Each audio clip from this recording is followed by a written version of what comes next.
Hello, this is the Daily Report for Monday, December 20th. Healthcare workers across the globe are working to stem a rebound in infections that appear to be driven by Omicron. We start now with the broader pandemic update with our Kwon So-ah.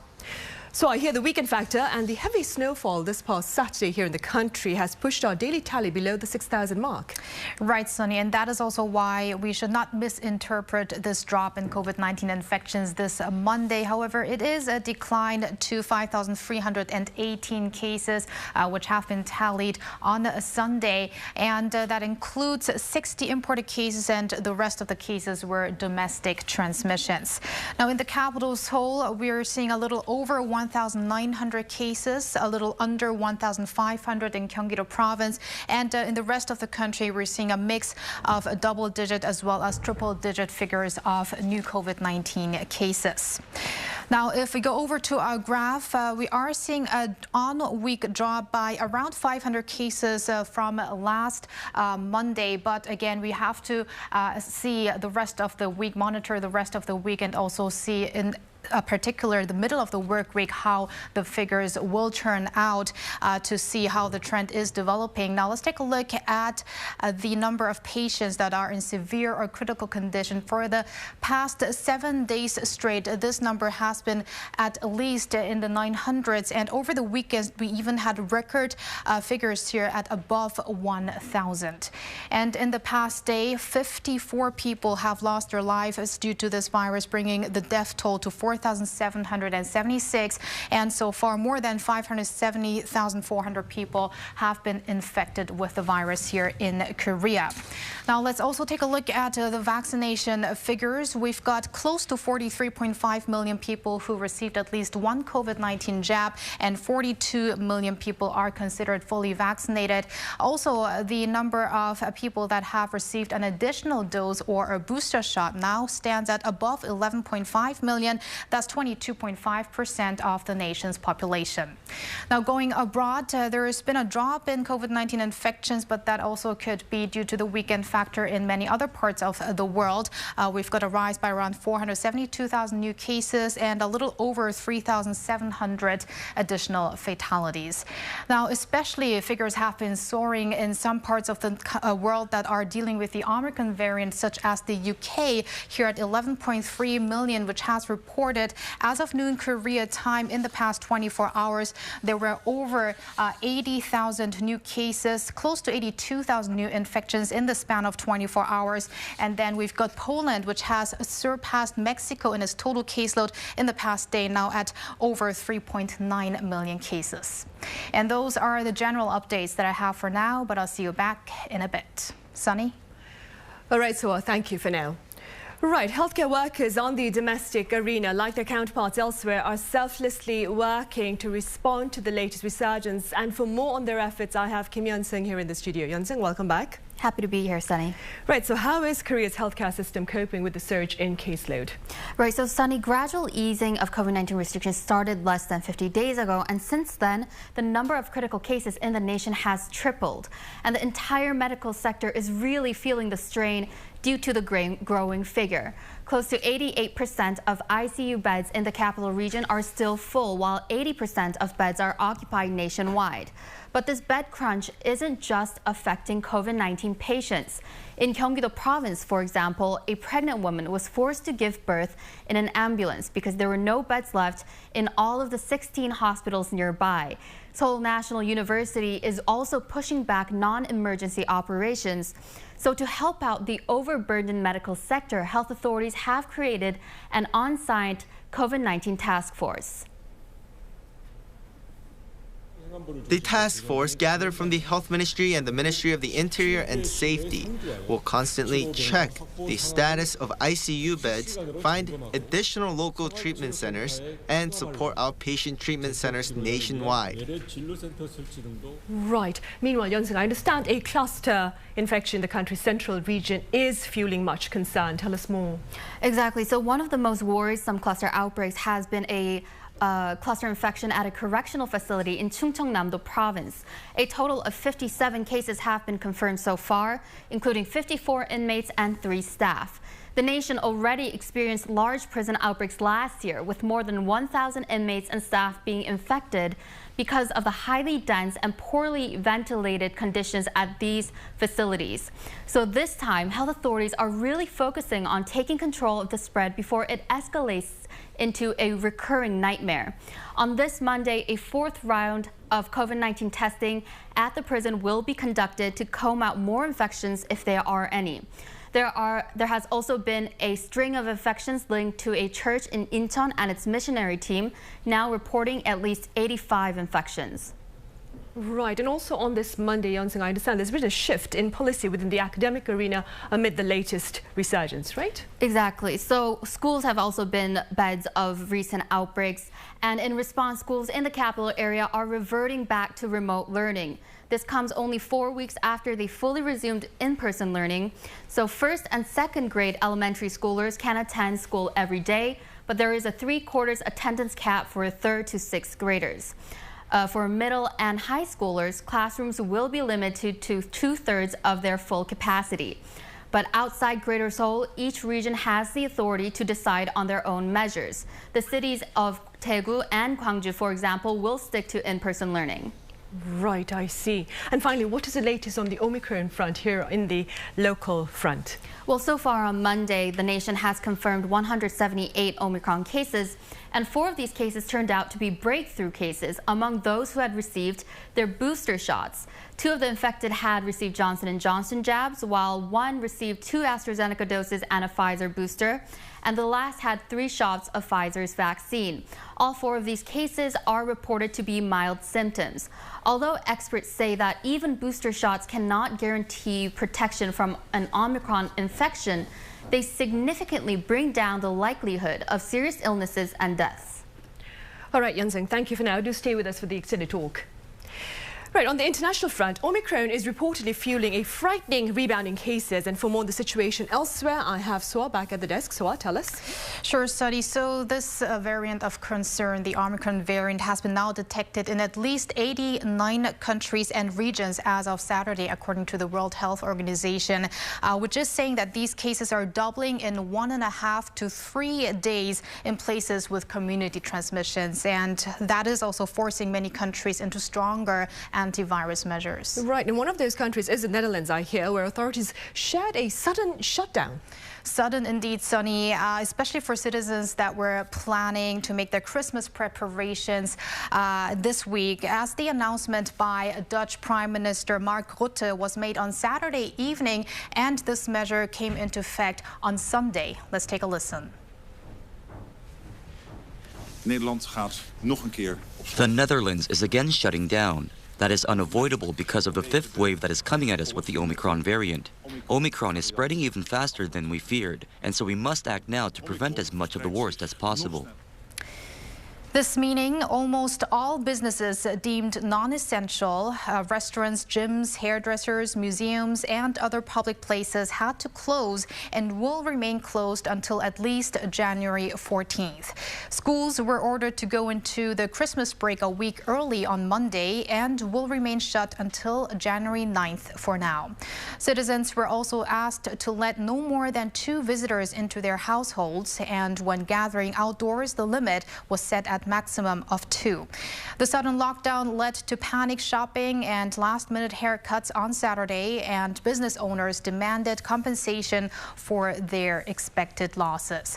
Now, following an earlier nighttime lockdown, which the country had implemented late last month, infections in the Netherlands have actually showed a slowdown in recent weeks, but the government saw the need of another strict measure amid the Omicron variant. However, right now, the Omicron variant in this country still accounts for a minority of cases. Right, but in sharp contrast, so the presence of Omicron appears to be quite rampant over in the UK. What's the latest there? Right, Sunny, and this is why the UK is also weighing new measures as the strain is spreading at rapid speeds and has already become the dominant strain in England as well as in Scotland, surpassing the Delta variant there. So officials are debating whether restrictions should be implemented implemented before or after Christmas, with British Prime Minister Boris Johnson reportedly contemplating 3 possible options. One would include urging the public to limit household gatherings over the Christmas holidays, reintroduction of social distancing measures, and an 8 p.m. curfew at pubs and restaurants are also under discussion, while the strictest option would be a complete lockdown. The UK tallied more than 10,000 Omicron cases on both Saturday and Sunday, with the total surpassing 37,000. Right, I see. So meanwhile, the US, I understand, is bracing for a brutal winter also amid Omicron concerns. Tell us more about the situation there.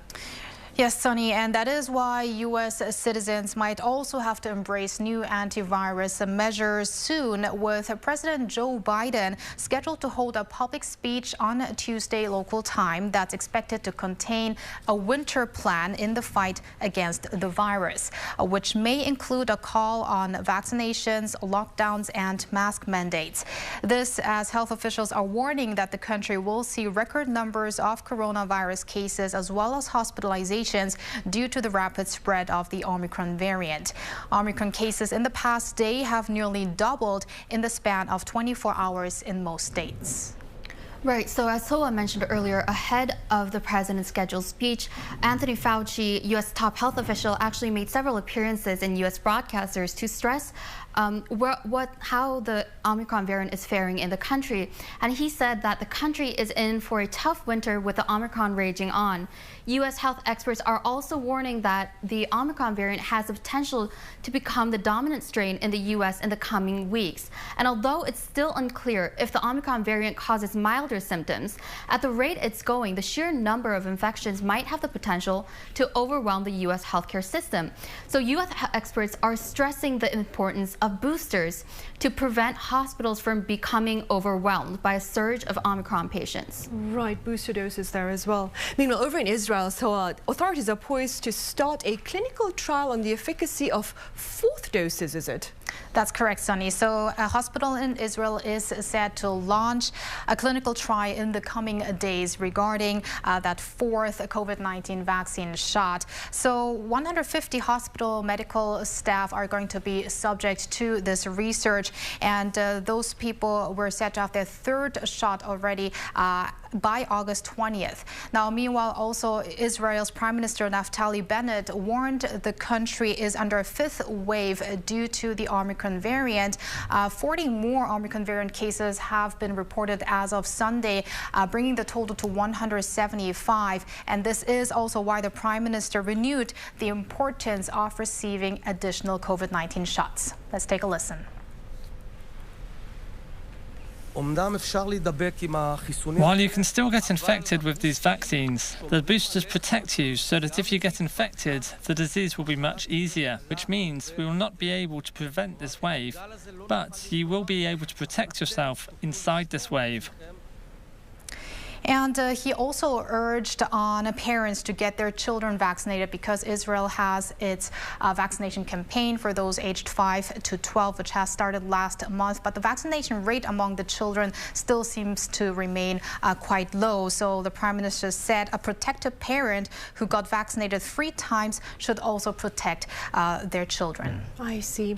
All right. So as always, thank you very much for that update. Yun-Sung, thank you for your input.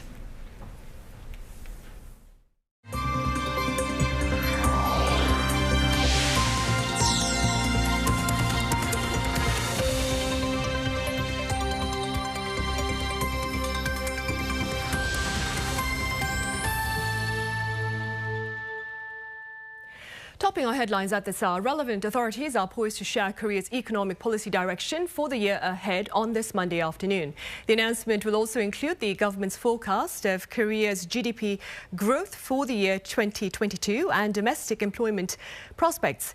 Now, ahead of this upcoming announcement, Economy and Finance Minister Hong Nam-gi had earlier revealed that next year's policy guidelines will place priority on pandemic-hit businesses, well, propping up pandemic-hit businesses, that is.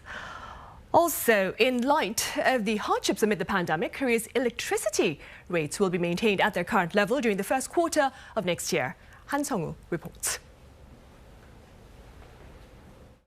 South Korea's state-run power firm, Korea Electric Power Corporation, has decided to freeze the country's electricity rates for the first quarter of 2022 amid rising consumer prices. It revealed on its website Monday morning that the unit cost per kilowatt hour will remain at 88.31 or $0.074 from January to March of next year, the same as this year's fourth quarter. In a bid to improve its profitability, KEPCO started using a flexible electricity rate system linked to global fuel prices in late 2019. Rates were previously charged at a fixed rate, but now the price of electricity is adjusted every 3 months, depending on global prices of liquefied natural gas, coal, and crude oil. The freeze comes despite soaring fuel costs, which led the state-owned power company to at first propose a 3-1 or $0.0025 increase in the per-unit cost of power, a plan rejected by the government in consideration of growing inflation amid the prolonged pandemic. In November, Korea's consumer prices rose 3.7% from a year earlier, the fastest on-year gain in a decade, accelerating from a 3.2% hike the previous month. KEPCO said it will discuss with the government ways to reflect rising fuel costs in its electricity rates in the future. 한성우, Arirang News. And in other news, a growing number of local businesses are exploring the option of remote working even beyond the pandemic. Our Kim Bo-kyung explains. It is a weekday morning, but there are few employees working at this company's office. The company that sells sports items in Gangnam-gu district is implementing WFH, the working from home system that started last year. And out of around 130 employees, more than half of them are working from home. Recently, my parents got ill, so I'm working from home twice a week. It is good to be able to take care of my parents myself. According to job market information provider Job Korea's research, 8 out of 10 employees that have experience of the working from home system were happy with it. Saving commute time was the biggest reason for being satisfied, while others pointed to not having public transportation-related stress and being able to manage time more efficiently as other reasons. So how do companies feel about using such a system then? The Ministry of Employment and Labor surveyed 620 companies that have implemented a working-from-home system this year. When asked whether they will continue the system after the pandemic is over, 3 out of 4 corporates said they will. 48.4% said it will continue, although it will be scaled down, and 26.8% said it will maintain the status quo. More than half of the companies that said yes to the system added that the reason for their decision was due to there being no big difference in productivity compared to employees working at the office. The result until now is very good, so we'll actively use the system. Only 95,000 employees were working home in 2019, but since COVID-19 hit the country, the number went up to more than 500,000 last year and has increased to more than 1.1 million this year. Yet less than half of companies are introducing this system. For more companies to follow the trend, the government is set to expand the pool for its free consulting program, give incentives of around $3,000 for each working from home employee, and continue its project offering $16,000 to companies to establish the system. Kim Bo-kyung, Arirang News. And staying with new trends on the local front, a growing number of senior Koreans are actively seeking to pursue pastimes that offer them a strong sense of comfort and a fresh sense of commitment as they embark on a new chapter in life. Our Cho Min-jung met up with them. People don't just come to this cafe at Pocheon to get a latte. It's also a place of pilgrimage for fans of trot singer Im Myung-woo. There's lots of attention on the fan culture of younger generations. But people in their 50s, 60s, and even in their 80s are also extremely passionate when it comes to idolizing celebrities. Many became fans of Im Myung-woo because his songs were able to soothe the hearts of adults whose children had left the nest.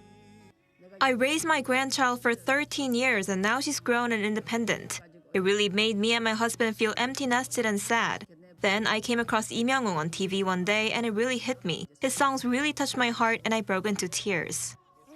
While some elderly people find it difficult to keep up with the digital way of living, there are many seniors who are so accustomed to it that they've even taken up second jobs as YouTubers. This is Kang Cheol-jin, a 69-year-old senior YouTuber. Kang has started his own YouTube channel to share his know-how on how to do proper exercises for those in a similar age bracket. Ever since I was young, I've always wanted to become a teacher, and I have worked hard and accomplished that. Now I'm living my second life as a YouTuber. Kang has put a lot of effort into learning the techniques of becoming a successful YouTuber, and now he's able to do everything alone from scratch. There are also others who go beyond this and spend the time doing what they like while helping others at the same time. A group of 5 retired men meet regularly to live stream products for neighborhood businesses. We spend our own money and time doing this, and it feels great that we can help people out. If I was working at a company, I wouldn't have had the time to do this. With older adults changing lifestyles come new consumption patterns. Rather than cooking meals from scratch, more and more people in their 50s and older are starting to buy easy-to-cook meal kits. Just like this one, which has all the ingredients that are needed to make a soft tofu stew. I become lazier as I get older. Back in the days, these meal kits didn't exist, but nowadays there's so much we can buy. It's better than going to markets and buying all the ingredients every time. According to a trend report published by Lotte members, sales of meal kits increased 16% in 2019 compared to 3 years ago. Studies also show that the proportion of consumers in their 50s and 60s will overtake those in their 30s and 40s in 2021. Many of the children of those in their 50s and 60s have jobs or are married. So in most cases, it's just 2 people in the family. Most consumers would think that it's inconvenient to make food from scratch. For many older Koreans, the next chapter of their lives involves online services, keeping up with the current trends, and doing things they didn't previously have time for. Choi Min-jung, Arirang News.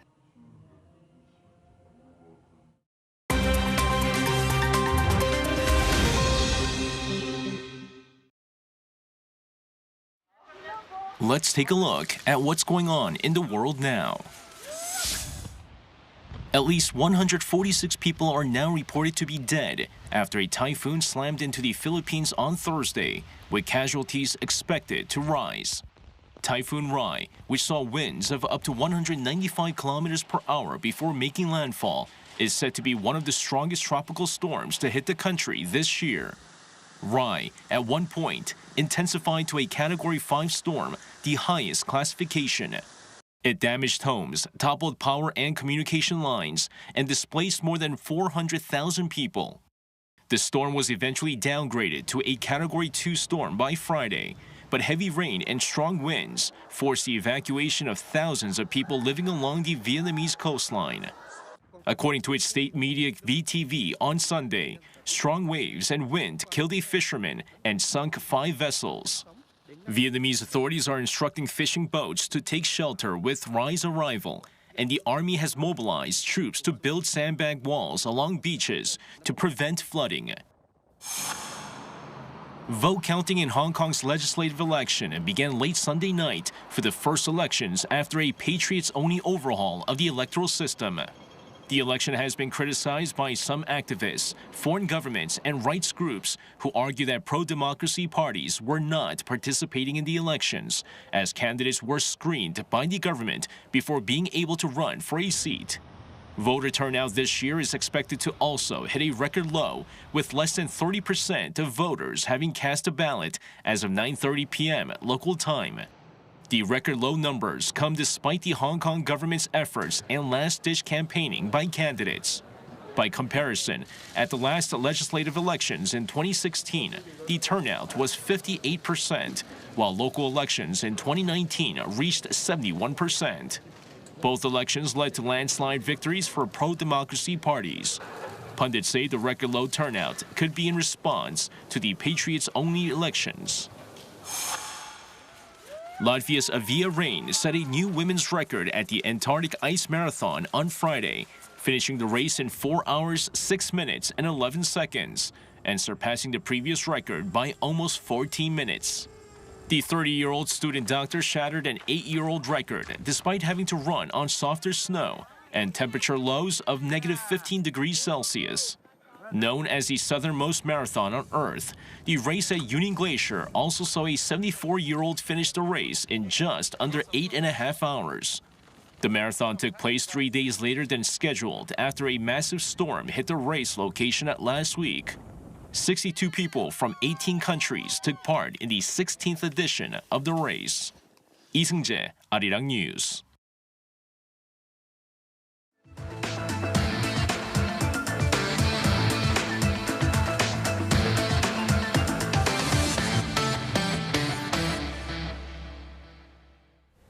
On the economic front, the country's bread and butter, that would be the semiconductor and automobile industries, are keeping their leads within their respective arenas, while emerging tech companies seek collaboration with conglomerates. For more, I have Ji, I believe, from the Korea Economic Daily here in the studio. Welcome, Ji.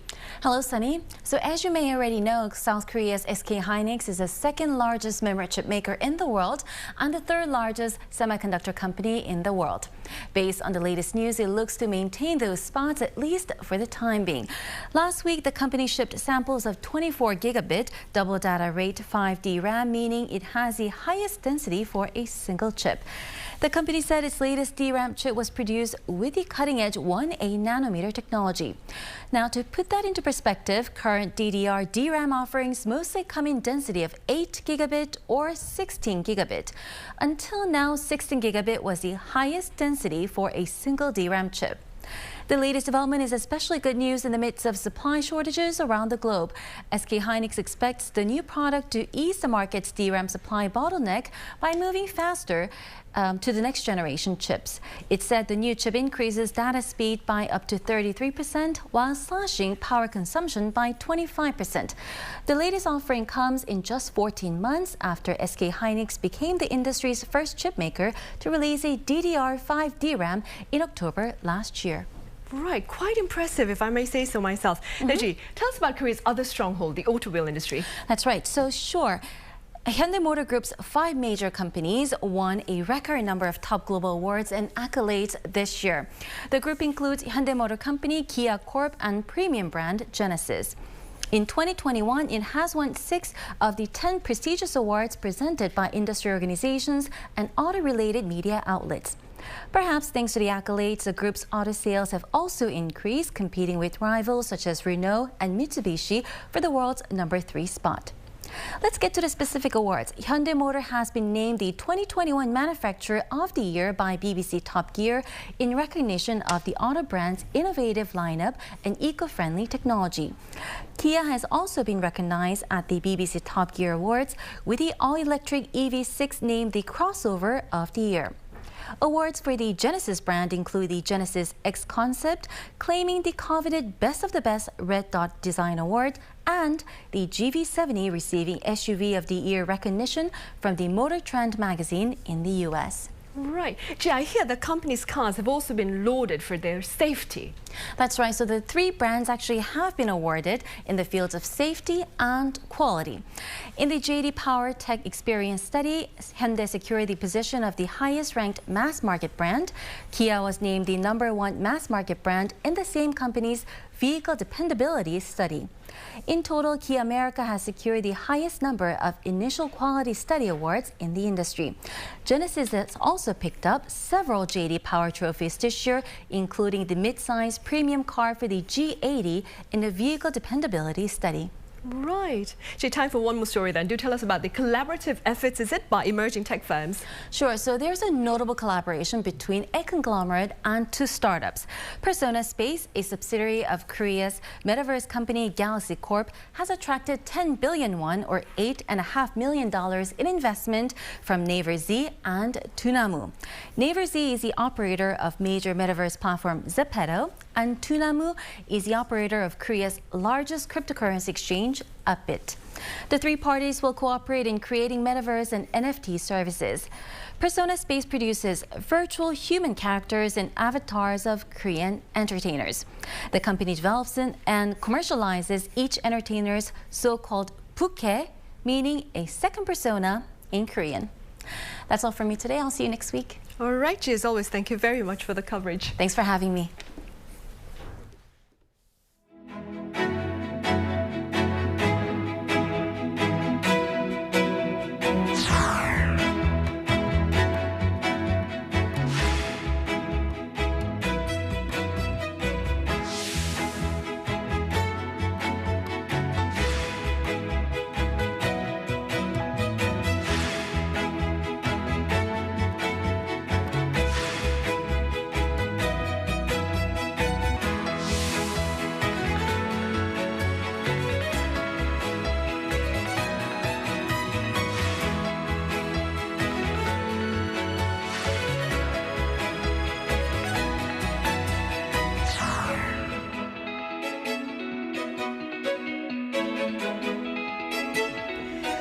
COVID-19 restrictions are back in place after 6 weeks of efforts to transition into a new normal. For more on the tasks ahead amid the resurgence, I have Professor David Kwak from Sooncheng University. Welcome back, Professor Kwak. Good afternoon, Sunny. I also have Dr. Kim Seung-taek at Institute Pasteur Korea joining this session virtually. Dr. Kim, it's good to see you again. Good afternoon. Professor Kwak, that is. I'll start here in the studio. A fresh set of COVID-19 prevention measures went into effect this past Saturday, with authorities highlighting the severity of the latest situation. What is your assessment of Korea's COVID-19 situation? Well, I think the fact that they started on the weekend instead of the usual Monday to start off the new measurement reflects the severity or the direness of the situation that we're going through. As it was already mentioned during the reports, that we're facing about 1,000 or more cases of severe patients, and also we're seeing daily death rates of more than 50 every day. And it's on top of almost a daily confirmation cases hitting up to 7,000 or more daily as well. So the government probably take into consideration the situation, especially that regarding the severe patients, and also those patients who are still waiting in line to be admitted to hospital is quite worrisome. So I think the measurement was taken quite in a very urgent matter to take care of that. The situation, I believe, as I probably mentioned this before, but I think I'm still staying hopeful because I was expecting for the numbers to hit rather a plateau coming into this week and hopefully next week, because, and also the reason that I mentioned before, there is a factor called scare effect, that the people once starts to notice that there are such many cases of daily confirmation cases as well as the mortality rate, people become more reluctant to actually come outside and mingle and come into physical contact to expose them to the possibilities of infection. So in whichever way, I think all the factors are coming into place to take an effect in the daily case toll numbers, as well as the measures that the government will start to take place. So I'm hoping all of those factors will come into place to mitigate the further increase in the numbers. Right, hopefully. Dr. Kim, these new restrictions, that is, are in place for roughly 2 weeks, reportedly to secure enough time to boost medical capacity and vaccine-induced public protection. What are your prospects after the 2-week period? Well, I believe the 2 weeks probably is not just enough, just long enough. And then first of all, in this case, we have to actually distinguish two different categories. The first one is the number of total COVID-19 cases, and the second one is the number of severe COVID-19. But I think that for the first part, within the this 2 weeks period, maybe we can just slow down the further spreading of the viruses, and especially compared to the control measures. I think the control measures will somehow effect. And then for the severe COVID-19, the COVID-19 disease is like there's some disease course. So once a person is actually infected by this is SARS-CoV-2, then the person is first of all is experiencing some mild disease. Then depending on the some risk factors, that some person actually just progress into the severe COVID-19. So within this just 2 weeks of period, I think we would not see any sudden decrease in the number of severe COVID-19 cases, because those the severe cases, the already impacted person would just somehow, depending on their risk factors, might just progress into the severe COVID-19. In that case, we might see some effect of these some control measures, maybe even after some social restriction at this moment. So do you believe these restrictions should be in place for a longer time period then, instead of 2 weeks, maybe 4 weeks? I think so, because actually, just the government will just monitor the some status of the total number of COVID-19, also a number of just severe COVID-19 patients, and then maybe just 10 days or a week later, the people will just get together and then assess the some current condition, and then we'll just decide whether to just extend or not. Right. And Professor Kwok, what is your forecast of the COVID-19 situation here in the local front in light of the current guidelines? Well, I absolutely agree with what Dr. Kim has just mentioned.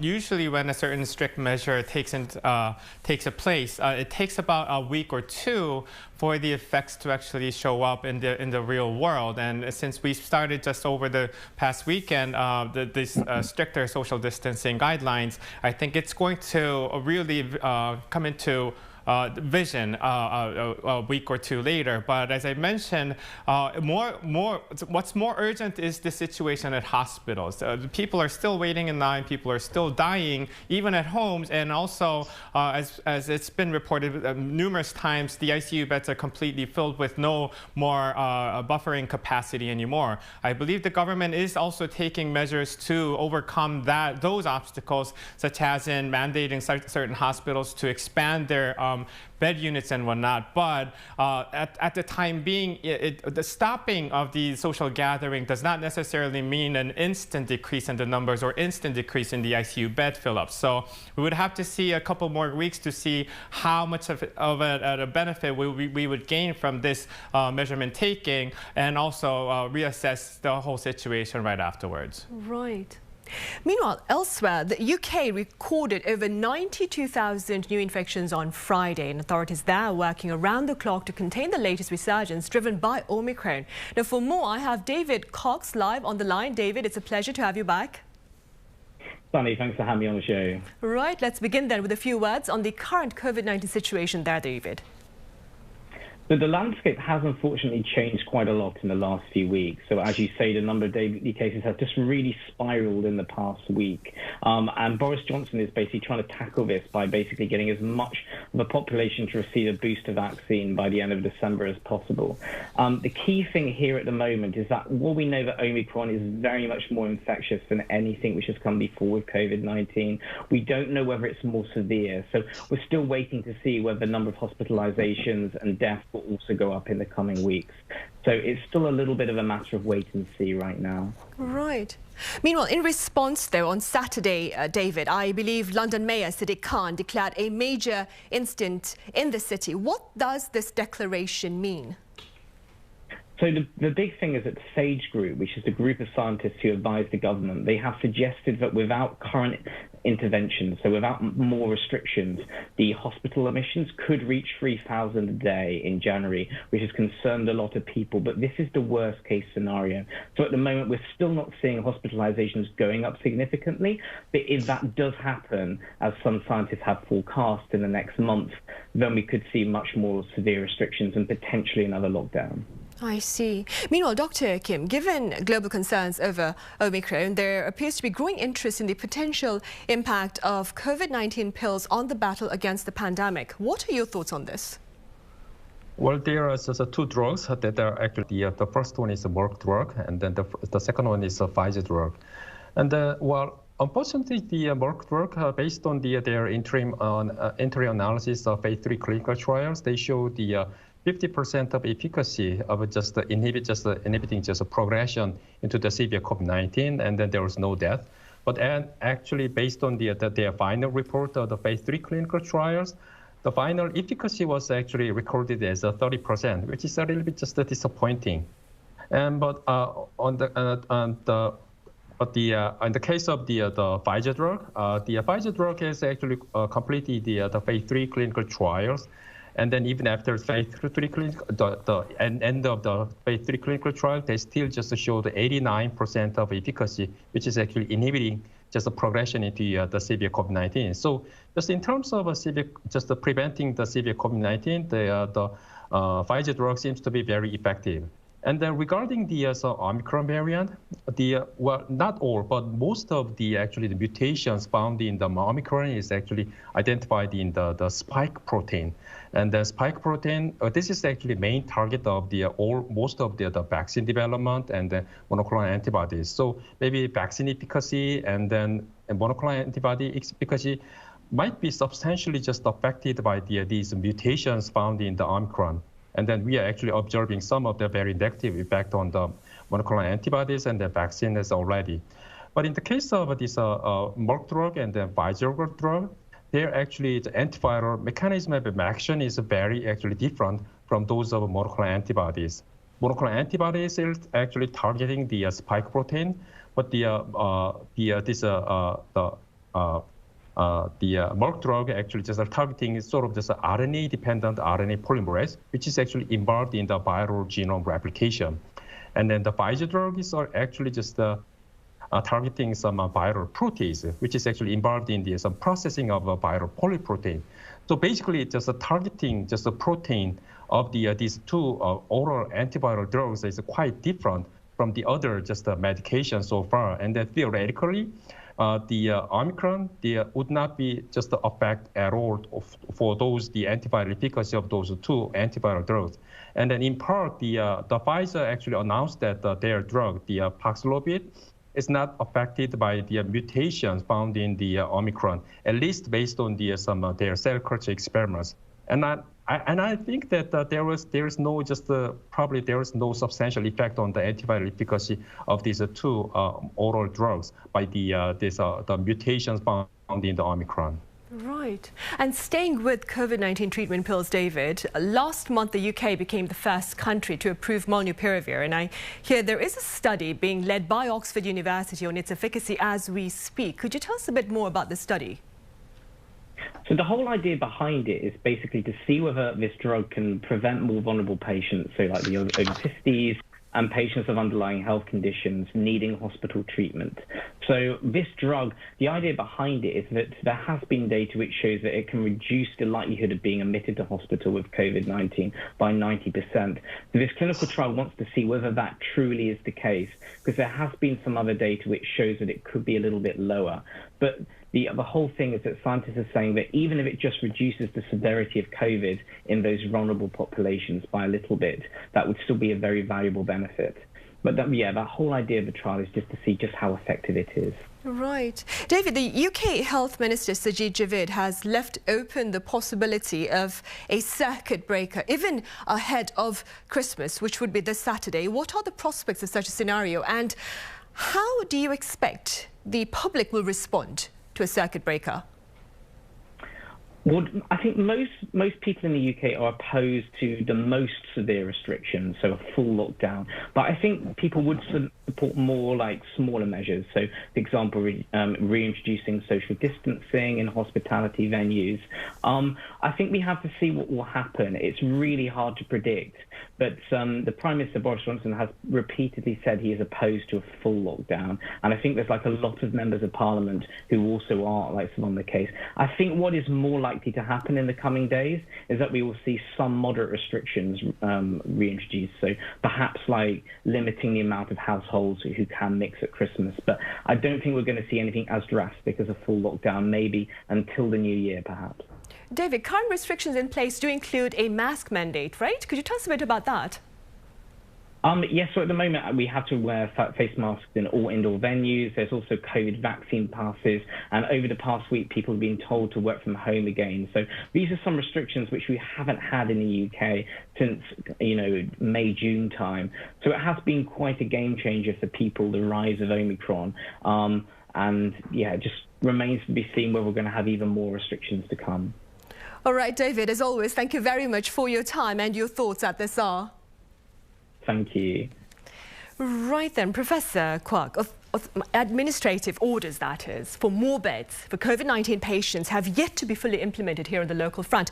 What appears to be challenging these efforts? Well, it's really more about the feasibility issue. Even if there was an administrative issue, the medical sector really has to physically come up with those beds themselves to really increase or expand the capacity that the government is, well, I can't say demanding, but requesting. What that means is for these hospitals to actually allocate these certain units of bed to only care for the COVID-19 patients instead of the ordinary patients that used to take care for, those patients who would have been treated now has to either distribute it to other hospitals or to be delayed in their procedures and treatments. So, but considering the situation, the direness of it, I do agree partially with the government's decision to even request the administrative orders for these hospitals to sort of expand their capacity towards treating COVID-19 patients. But it always comes with a certain price, as I mentioned, so that has to be also calculated. And also physically, some of the hospitals just plainly cannot come up with those units even if they wanted to, because that would also mean the patients will start to, well, either get sick or be delayed in their treatment. That could cause a secondary and tertiary effects from it. So I think the government also has to come up with an additional alternative method instead of just ordering the hospitals to come up with bed units, but instead maybe, I believe there's a congresswoman currently stating these statements that I'm about to make, but she requested that the government considers those hospitals currently closing down due to financial issues, maybe utilize them to further expand the capacity that we currently need. But some other alternatives, I'm pretty sure there are plenty of smart people that can suggest very good ideas. We should definitely take a listen to them as well. Professor Kwok, if we did have enough hospital beds, though, do we have enough people, healthcare workers, to attend to COVID-19 patients if there were more beds? That's actually a very critical issue and a very good question. As previously we've talked about this, that's also a huge issue. Even if we come up with more bed units, we also still need medical people, including that of doctors and nurses, who should be able to take care for COVID-19 patients. But this, on top of these physical spaces that we could come up with, allocating those people to only COVID-19 patients, which will mean that those people will no longer be able to be used for treatments of other diseases. Obviously, that'll cause secondary, tertiary effects. So as I said, we would have to come up with additional alternative methods as well. Right. Dr. Kim, health authorities have called for restricting the length of intensive COVID-19 treatment to 20 days to allow for treatment opportunities for other COVID-19 patients. What are your thoughts on the logic behind this call by the government?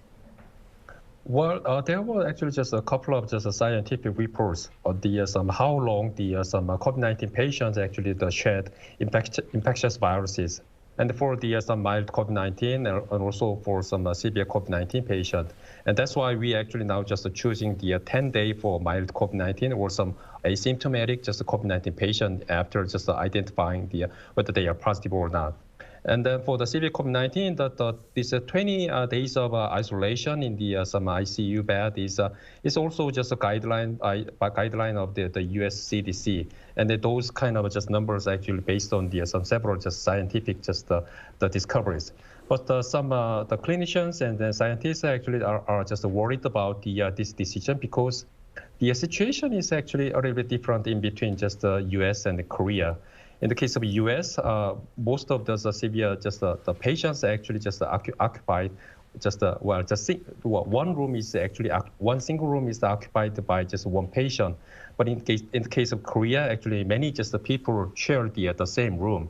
So the concern is that even after they are isolation within the specific ICU bed is now released, their chance of shedding the virus is probably lower.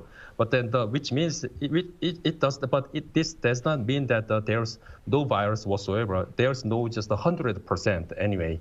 So in our Korean situation, even after releasing from any special ICU, the bed unit, then the people share the same room with the other non-COVID-19 just the patient with the other severe just morbidities.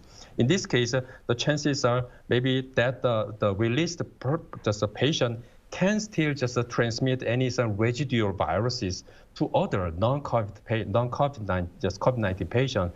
That's so kind of just a concern at this moment. So I think many just clinicians are actually concerned about that, and then we might be just come up with some better just alternatives or just a solution to just somehow compromise such kind of issues. Right.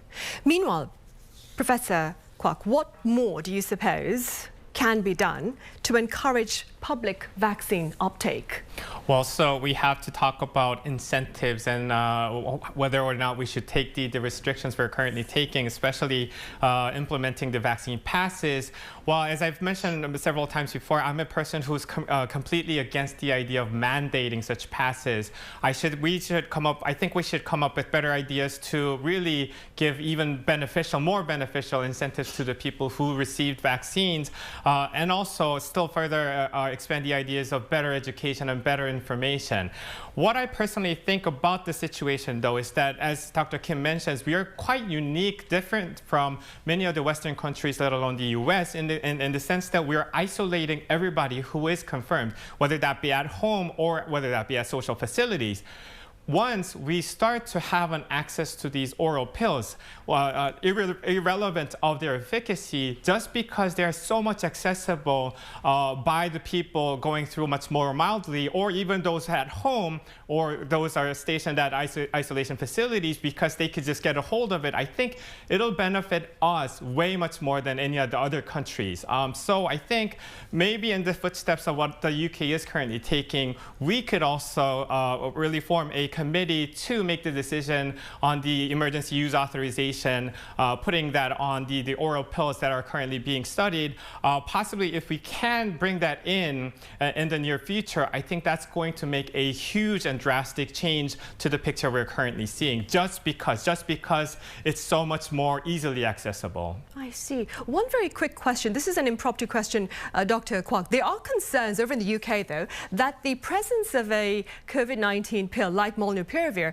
could actually promote, that is, or lead to more mutations within the virus itself. Could you explain this for us, very briefly? Well, yeah, at least there was some papers reporting some kind of mutagenicity effect by the molnupiravir, and that's because of their underlying just mechanism of action. But according to just the Merck, based on there are some comprehensive just animal experiments, they did not see any genotoxicity issues in the animal experiments.